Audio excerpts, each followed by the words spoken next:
Hi, welcome to Dev Talks. I am Sahil, and with me we have Abhishek, who is an expert on Webflow. So, Abhishek, let us know what Webflow is.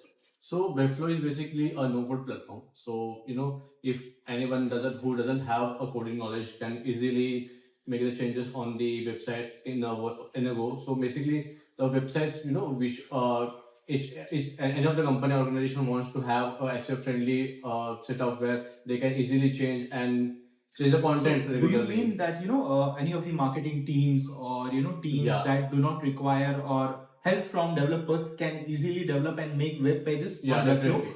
They can easily change the content. They don't need a coding knowledge. Can you tell us more about the particular advantages that Webflow have against the other platforms? So basically, because Webflow has their own infrastructure, so if you want to host a website with Webflow, you don't need any of the server costing and those kind of things because infrastructure is maintained by Webflow. So you can easily just take a plan and you can host your website. So you don't And their need server is also way faster than the yeah, traditional definitely. servers. And because it is maintained by Webflow, the security and everything is handled by Webflow only. So you don't need to worry about the security concerns that you don't have to invest. And is their platform safe? resources. Like any occurrence of viruses, any occurrence As of of now, kind? there are like very few instances where there has been any blockage or any kind of server down, getting down and everything. Those kind of things. Okay, okay. And are there any challenges that you have faced while making developments or implementing Webflow? Yeah, definitely. So basically, there are few challenges that are there in Webflow. Like we only have a limitations of like 100 pages per project. So one website can have only 100 static pages. We also have a limitation in terms of if you want to add your custom codes. So they have a limitations of having only 10,000 of lines of codes with custom like embedded code. So that is one of the concern. Then there are concern in terms of collections. So collection is basically having a CMS kind of thing. So there is a challenge in terms of having a nested collection. So you can't have a nested collection. So there is a problem with URL structures as well. Okay. So while publishing blogs, which is also kind of a CMS, so does collection comes into blogs? Correct. So Okay. the blog will be a part is considered as a collections.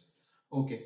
And that was, quite concerning limitations, like 100 pages and, having a restriction on number of collections that you can do. Correct. So, is there a way, any alternate solution how we can, go around this? So for pages, definitely like the main objective will be you don't you need to delete the pages which you don't need. So like draft pages, the pages which are not relevant, you can remove those pages. That is one of the alternative. In many cases, which is not considered as a good option, but that is one of the options you can choose.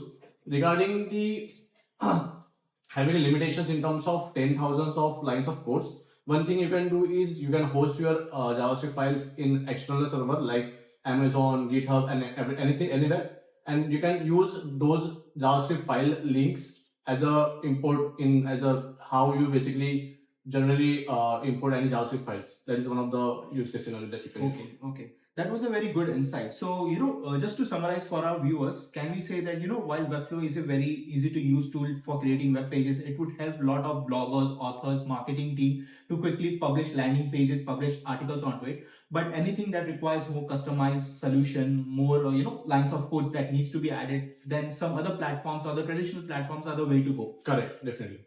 Okay, thank you, Abhishek. I hope the viewers like this.